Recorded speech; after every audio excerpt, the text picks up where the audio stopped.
Hello travellers, welcome back to the Whispers of Lindwurm. This is Hoopoe whispering into your ears the updates about the Warcrow universe and its games. There were rumours spreading through Lindwurm about an upcoming new game, and they were true. Today we will be speaking about Warcrow, our new war game. This is a brand new game, meaning that it is entirely different from anything we have developed until now. If you have watched the previous Whispers episodes, you'd be familiar already with our dungeon crawler, Warcrow Adventures. The story told in this game works as a prologue to the war game, and then the story develops and continues. The story also takes place in the Lindwurm fantasy universe a few years after the shenanigans and the footloose our dysfunctional family went in Hawthorne Point. Our first product will be a battle pack for 2 players. The box will contain 14 miniatures, 7 for each nation. This is a first step product, an introductory product. You will be able to play with the content perfectly. But if you wish to expand your collection, you can do it as well, for we will be releasing monthly products so you can increase the numbers of your army. This is not a skirmish nor a lodge battles game, but something different. Warcrow is a game of units, and activations between players alternate. Among the interesting things our game brings to the table, we have a turn tracker, which helps us manage not only rounds and activations, but also the effects of different spells, scenario events, game turns, and much more.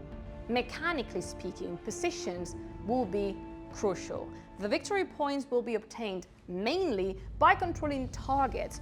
Thus, the position on the battlefield, who is or who is not controlling a target, will be more important than just going savage and footloose and ravaging the table. Switches have also their place. Remember that we will be playing with the same dice as in Warcrow Adventures. In case this is the first time you hear about the switches, let us tell you a bit more. Switches are effects that you can activate by spending symbols from your roll. Unlike Adventures, in our war game you will be able to use switches as many times as you have symbols to spare. However, bear in mind that those symbols used to activate switches won't count as part of the roll. Let's see an example. Our mysterious character roll is composed by a red, orange and yellow dice. Let's throw. We obtain 2 successes, 3 successes and a hollow success. The character is elite, thus this symbol may count for the roll.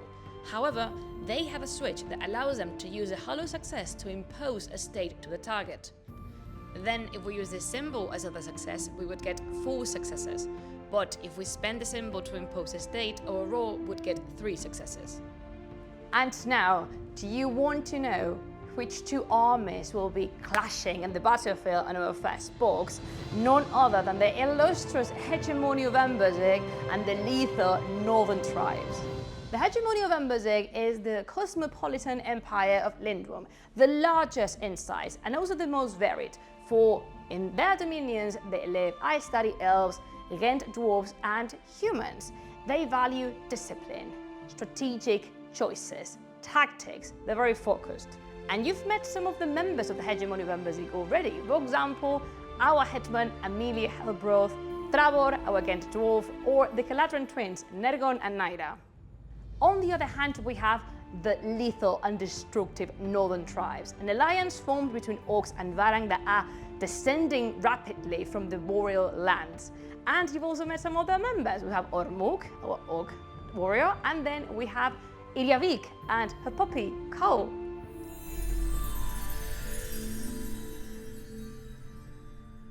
And now, let us learn a little bit more about the lore, the story that our war game takes place in. Upon Lindwurm, the balance of power achieved during the last centuries between the peoples and nations that comprise it begins to crack. All the varied nations vie to take advantage of the situation. The timing is perfect. Human societies have spread over a large part of the territory, constituting 2 great powers, the Hegemony of Emberzig and Feudom.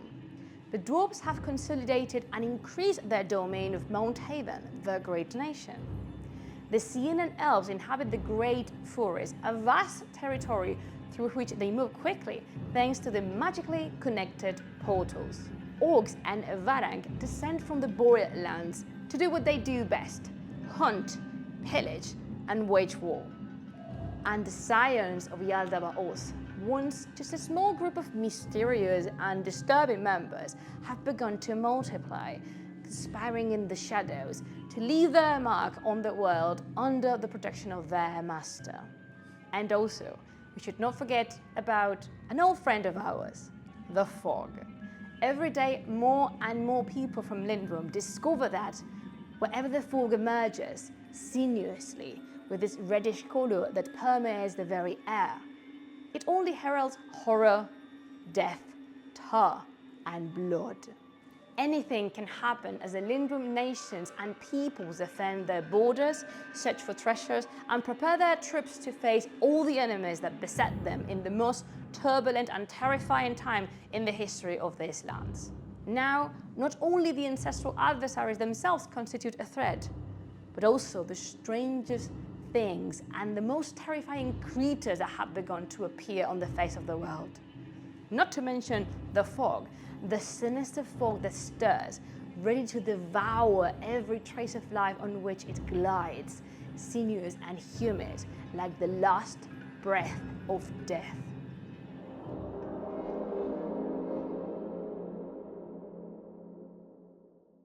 So, are you excited? Are you excited? Because we cannot wait. From now on, we will be releasing bits of information about the game in upcoming videos, so keep both eyes open.